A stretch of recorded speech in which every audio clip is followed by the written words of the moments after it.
Hello, this is Legendary Beeper. Welcome to another video. Today I am looking at Gran Turismo 6 on the PlayStation 3 again, comparing it a little bit with Forza 5, mainly in the arena of racing, because we all know that Gran Turismo has got amazing cars, it has got amazing graphics for a last-gen system, and you know, the amount of content is staggering. I think they've done a really good job. The racing, however, is simply not good enough, and I understand all the arguments for things like rolling starts, but rolling starts, I don't know why that was considered a good idea. I understand the limitations of the system and the fact that you've got 10 cars piling up in the first corner is going to cause a massive drop in frame rate, but it just kills it for me.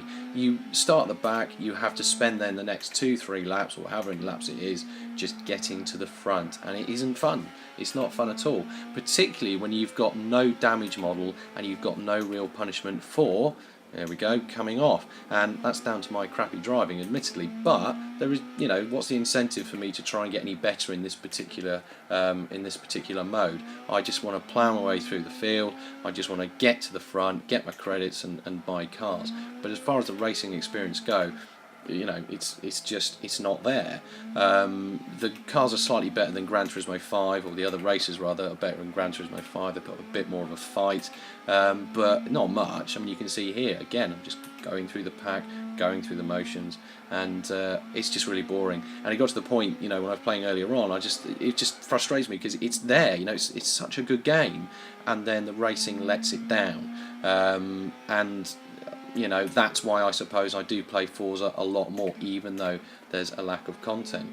Now, in a minute you'll see Forza 5 in just a sort of clip from a race. It's a very short clip, but it just shows you that, you know, the racing itself is exciting. The drive-avatar system, I really believe that's an innovative feature. I think it works really well. And while, you know, not every race is going to be amazing, there are things like, well, this happening, which, you know, it's not that unusual. I mean, it's, you know, it's part of the game, it's part of the race, and it keeps it fresh, it keeps it exciting. Obviously, if they only give the content a bit of a boost, that would be nice. We're still waiting for some new tracks. What both games don't do is things that I would consider to be basic, things like qualifying. I mean, why they don't have even the option just to have qualifying is still beyond me.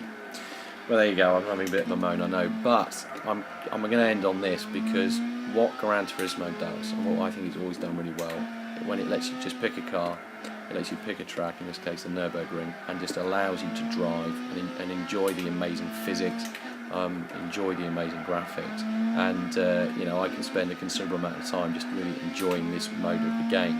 I just wish, if I fancy going into a race, or if I have to grind for these credits, they would do something about the racing. But anyway, thanks for listening to me moan, and thanks for watching.